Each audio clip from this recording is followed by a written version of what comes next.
Sad है, very sad. मैं क्या कर रहा है, आई नो बहुत बहुत दुखित बात है, लेकिन मैं क्या करूँगा। मैं अभी कुछ ये खबर मिली है, बहुत ट्रेजिक बात है, लेकिन अभी राष्ट्रपति का बात है। मैंने जो न्यूज़ के ऊपर उनका जो हादसा हुआ है उस प्लेन की फ़ोटो भी देखी है, और अभी तो न्यूज़ ने कंफर्म भी कर दिया कि जो प्लेन में टोटल पायलट के साथ 5 लोग थे, और जो 5 का निधन हुआ है।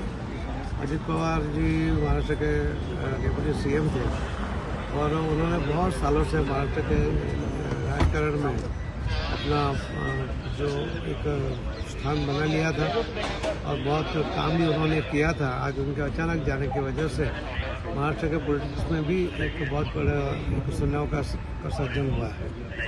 जी सर, उनके जाने से बहुत चीज़ें स्थितियों में भी चेंज आएगा, पर कॉन्डोलेंसेस पूरी फैमिली को हैं, पर बहुत क्षति है महाराष्ट्र के लिए।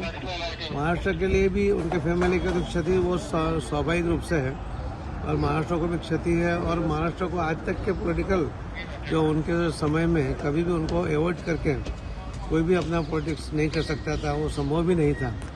आज अचानक जाने की वजह से सभी समीकरण बदल जाएंगे, और मुझे विश्वास है कि जो हुआ है वो बहुत बुरा हुआ है, मगर उनकी जो फैमिली है उनको इस हादसे से बाहर उभरने के लिए एक ताकत मिले।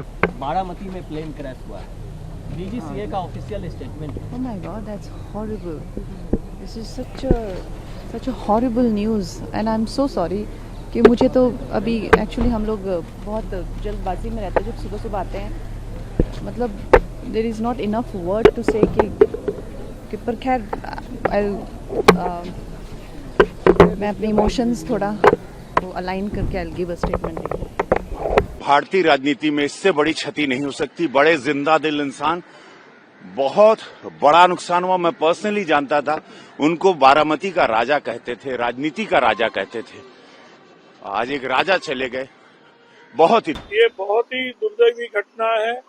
अजित दादा हमारे महाराष्ट्र के राजनीति में एक बहुत ही बड़ा ठंडा व्यक्तिमत्व था, और जिस तरीके से वो जो कारोबार करते थे महाराष्ट्र के राजनीति के अंदर, एक सबसे प्रखर बोलने वाला नेता की जो किसी की परवाह नहीं करता है, जो दिल में है वो बात करता है। ये महाराष्ट्र की राजनीति का, एनसीपी का, पवार कुटुंबियों का और हमारे जैसे कार्यकर्ता का एक बड़ा नुकसान है, क्योंकि उनके पास देख के बहुत कुछ सीखने को मिलता था। ये कंपनी का नाम VSR था, VSR, और जो ये कंपनी है, यही कंपनी का 14 अक्टूबर 2023 में मुंबई एयरपोर्ट के ऊपर VSR कंपनी का ही एक अपघात हुआ था।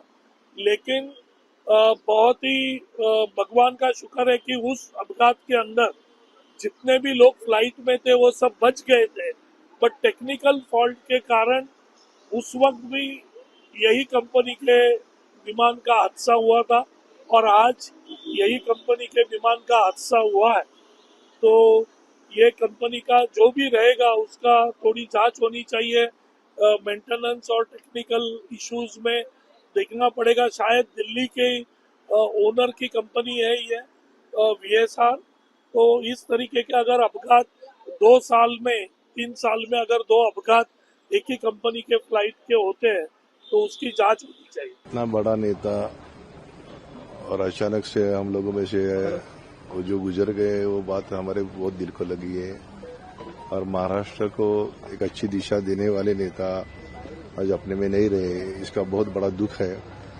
और कार्यकर्ताओं के ऊपर प्यार करने वाला जो नेता है, उसमें अजित दादा का नाम पहले लिया जाता है। और मुझे विश्वास है कि दादा ने जो काम किया है ये महाराष्ट्र के लिए, वो दुनिया हमेशा याद रखेगी। मैं ज्यादा नहीं बोल पाऊंगा, लेकिन उनके प्रति हमारा जो प्रेम है वो हमेशा रहेगा, ऐसा मैं बोल रहा हूँ। आप ये जो एक्सीडेंट हुआ है वो बहुत बड़ा हादसा है इस देश में, और एक अच्छा नेता जो युवक लोग उनको अच्छी तरह से चाहते थे, और महाराष्ट्र में एक अच्छा काम करने के लिए उनका जो प्रयास था वो हमेशा हम याद रखेंगे।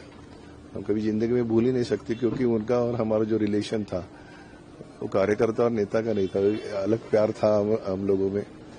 और मुझे बहुत दुख है, मेरे पार्टी को भी बहुत, पुणे शहर से सारे कार्यकर्ताओं को बड़ा दुख हुआ है, और ऊपर वाला उनका रास्ता अच्छी तरह से है।